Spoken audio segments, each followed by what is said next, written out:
लद्दाख की सियासत, माहिर माहौलियात और तालीम तीनों महाजों पर बरसों से खामोशी से काम करने वाले सोनम वांगचुक आज जेल की सलाखों के पीछे हैं। इनकी अहलिया गीतांजलि आंगमो पहली बार खुलकर कह रही हैं कि मेरे शौहर एक सियासी कैदी हैं। इस बयान ने न सिर्फ लद्दाख की मौजूदा सूरत हाल को उजागर किया है, बल्कि पूरे मुल्क में यह सवाल भी खड़ा कर दिया है कि एक पुरअमन समाजी कारकुन को आखिर क्यों कौमी सलामती कानून के तहत बंद किया गया। दरअसल यह सिर्फ एक शख्स की गिरफ्तारी नहीं, यह पूरे खित्ते के सियासी मुस्तकबिल, रियासती हैसियत की जद्दोजहद और लद्दाख की सिविल सोसाइटी की आजादी का मुकदमा है। सोनम वांगचुक की गिरफ्तारी पर उनकी बीवी गीतांजलि ने संगीन इल्जाम लगाया कि वो एक सियासी कैदी हैं।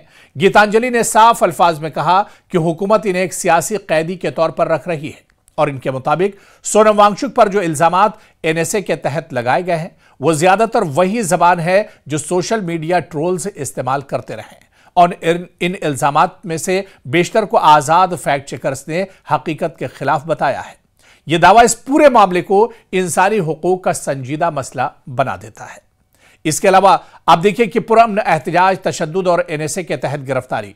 दरअसल लद्दाख की अगर बात करें, 2 महीने गुजर गए हैं, सोनम वांगचुक 2 महीनों से जेल के अंदर हैं और इसके अलावा लद्दाख में हालात भले ही कुछ पुरअमन हुए हों, पटरी पर लौटे हों, लेकिन लद्दाख के अवाम की जो मांग है वो लगातार जारी है। पुरअमन ही सही, लेकिन लद्दाख के लोग लगातार पुरअमन तरीके से अपनी मांगों को उठा रहे हैं। लगातार एहतजाज किया जा रहा है। आप देखिए कि 24 सितंबर के पुरअमन एहतजाज के दौरान अचानक तशद्दुद भड़का और इसका इल्जाम कई मकामी कारकुनों के साथ साथ सोनम वांगचुक पर भी लगाया गया और नतीजतन इन्हें कौमी सलामती कानून यानी एनएसए के तहत गिरफ्तार किया गया और अब तकरीबन 2 महीने से सोनम वांगचुक जेल में है। एक ऐसा कानून, क्योंकि यहां पर एनएसए को भी सामना होगा, नेशनल सिक्योरिटी से जुड़ा हुआ ये जो मामला है इसे भी दरअसल समझना होगा, क्योंकि ये एक ऐसा कानून है जिसमें बगैर ट्रायल 1 साल तक हिरासत मुमकिन है, यानी 1 साल तक आप पर कोई सुनवाई नहीं होगी, कोई ट्रायल आपका नहीं चलेगा, 1 साल तक आपकी कोई सुनने वाला नहीं है। ये इस तरह का कानून है। वहीं पर सोनम वांगचुक की अहलिया और उनकी बीवी गीतांजलि लगातार कानूनी लड़ाई लड़ रही हैं और इस बीच उन्होंने सुप्रीम कोर्ट का दरवाजा भी खटखटाया है। इंसाफ के लिए, सोनम वांगचुक के रिहाई के लिए वो लगातार कोशिश कर रही हैं। गीतांजलि जो खुद एक Himalayan institute of alternative learning यानी हेल की शरीक बानी है, सोनम वांगचुक भी इससे जुड़े हुए थे और उन्होंने सोनम वांगचुक के डिटेंशन ऑर्डर और एनएसए के तहत लगाए गए इल्जामात को सुप्रीम कोर्ट में चैलेंज किया है। इनके मुताबिक यह गिरफ्तारी बेबुनियाद है, यह गिरफ्तारी सियासी है और यह गिरफ्तारी अवामी जद्दोजहद को दबाने की कोशिश है और इसी गिरफ्तारी को लेकर सोनम वांगचुक की अहलिया लगातार कोशिश कर रही हैं। लगातार वो एक तरह से संपर्क में बनी हुई है और लगातार वो कानूनी हर पहलू पर गौर व फिक्र कर रही हैं और कानून के मुताबिक वो इस पूरे मामले को हल करने की कोशिश कर रही हैं। आप देखिए कि लद्दाख की जमीनी जो हालात हैं इस पर भी सोनम वांगचुक की अहलिया का कहना है कि लद्दाख में आज भी हालात नॉर्मल नहीं हैं। 24 सितंबर के बाद जब हालात अचानक खराब हुए थे, उसके बाद धीरे धीरे हालात पटरी पर जरूर लौटे, लेकिन अंदरूनी अगर कैफियत की बात की जाए, लोगों के दिलों की अगर बात की जाए, लोग आखिर क्या चाहते हैं लद्दाख के, तो ऐसे में आप देखिए कि लद्दाख के हालात आज भी नॉर्मल नहीं है। गीतांजलि ने एक मर्तबा कहा कि वो खुद डर की वजह से लद्दाख वापस नहीं जा रही हैं।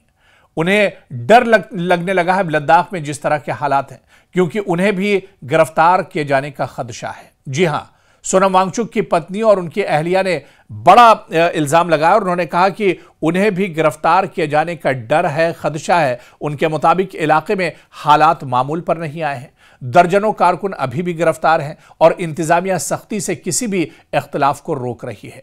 तो यह बड़ा इल्जाम था सोनम वांगचुक की अहलिया का और उन्होंने बताया कि आज भी बल्कि डर की वजह से वो लद्दाख वापस नहीं जा पा रही हैं। वो अगर लद्दाख जाएंगी तो उन्हें भी गिरफ्तार किया जा सकता है, इस वजह से एक डर और खौफ उनके अंदर बना हुआ है। इसके अलावा आप देखिए कि सोनम वांगचुक की अहलिया ने और भी कई बड़े इल्जाम इंतजामिया और सरकार पर लगाए, क्योंकि सोनम वांगचुक का एक बड़ा इदारा है, बल्कि दो बड़े इदारे हैं जो सोनम वांगचुक ने कायम किए थे।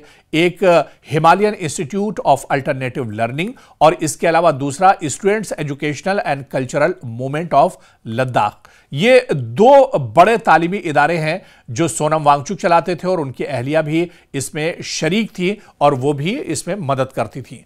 अब गीतांजलि के मुताबिक हुकूमती निगरानी और डिटेंशन के बाद इदारों के कई प्रोग्राम मुअत्तल हो गए हैं। माली और इंतजामी नुकसान इतना शदीद है कि इदारे 2 साल पीछे चले गए हैं और यह नुकसान सिर्फ एक शख्स का नहीं, पूरी नस्ल नौ का नुकसान है।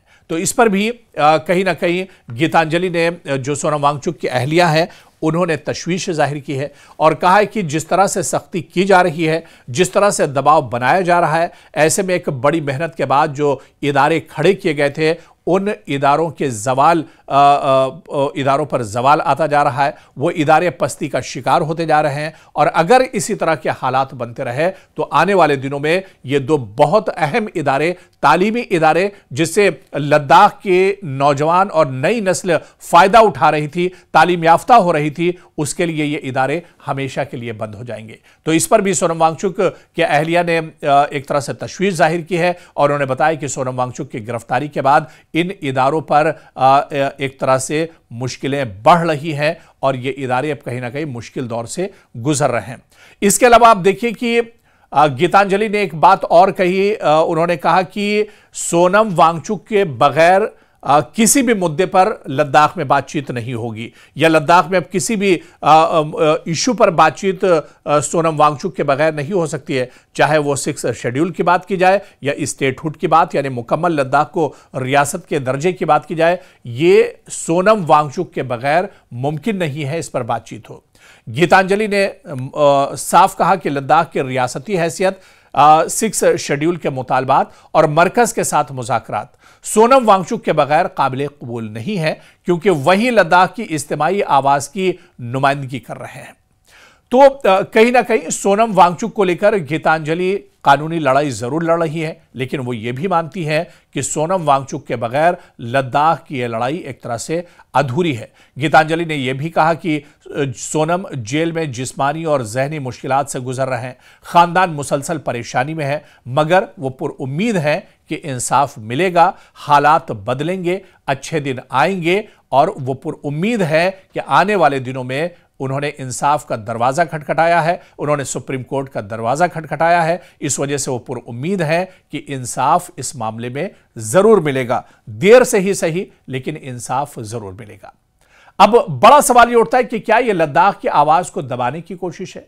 सोनम वांगचुक की गिरफ्तारी और उनके अहलिया के बयानात एक बड़े सवाल की तरफ इशारा करते हैं। क्या लद्दाख की रियासती जद्दोजहद और अवामी मुतालबात को दबाने के लिए एक गैर मुतनाज़ा, माहौल दोस्त और साइंसी सोच रखने वाले शख्स को निशाना बनाया जा रहा है? यह सवाल बहुत अहम है और कहीं ना कहीं अब लगातार यह देखना बहुत अहम होगा कि आने वाले दिनों में अदालत का रुख क्या कुछ रहता है सोनम वांगचुक के मामले में। क्या उन्हें इंसाफ मिलेगी? क्या लद्दाख में हालात एक बार फिर से पटरी पर लौट कर आएंगे?